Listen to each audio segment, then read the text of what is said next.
couple of weeks ago I was talking with a client who is experiencing a particularly challenging time in his life at the moment. And he said to me, I know life is full of ups and downs, he said, but I'm handling things pretty well because of my quote-unquote mindfulness. In other words, because he's a regular meditator and he knows what he's about. And he also knows what he's trying to achieve, by the way. But in the course of the conversation, he said to me, granted, he said a couple of nights ago, in advance of something big I had to do on Wednesday, as it turns out, he said, I had a very bad night's sleep. He said, but that's okay. You know, I got through Wednesday and all was well. I said, that's not okay. It's not okay to have one bad night's sleep, if for no other reason, for starters, than it is bad for your long-term mental health, as confirmed by studies from Stanford University that confirm one bad night's sleep results in the build-up of the proteins on the synapses in the brain that are implicated in Alzheimer's and dementia. But actually, that isn't really the point I was making, for the simple reason that if you had one bad night's sleep and then a good night's sleep afterwards, the proteins on the synapses will be washed away. Even if you've had a number of bad night's sleeps and then you have a couple of good night's sleep, the protein will be washed away.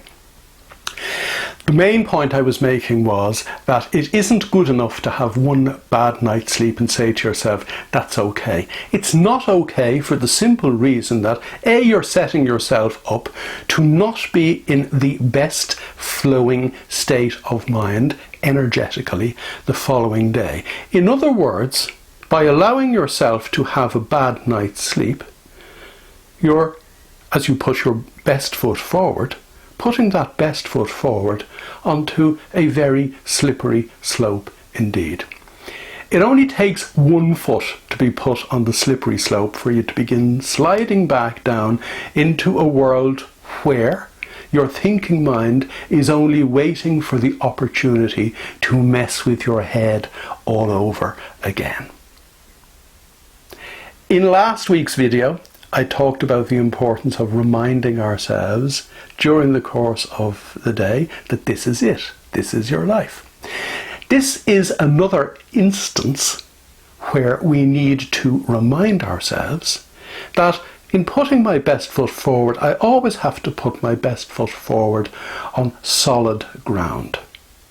Even for people who have been meditating for years, and the client I'm talking about has been meditating for years, the slippery slope will provide the thinking mind with an opportunity to literally fight back. And because it often happens so subtly, because think about it, he said, one night, that's okay. Subtly, he has allowed the thinking mind back in. And the subtlety of how that happens means that you could be well down the road back into the world of thought before you realise that you're halfway down the slippery slope. We need to keep holding our feet to the fire. We need to keep reminding ourselves of the importance of this now. We need to keep ensuring that in each now, when we put our best foot forward, it is in the direction that we want our lives to go. Now, having said all that, it's actually awfully easy. All it takes is one breath at a time.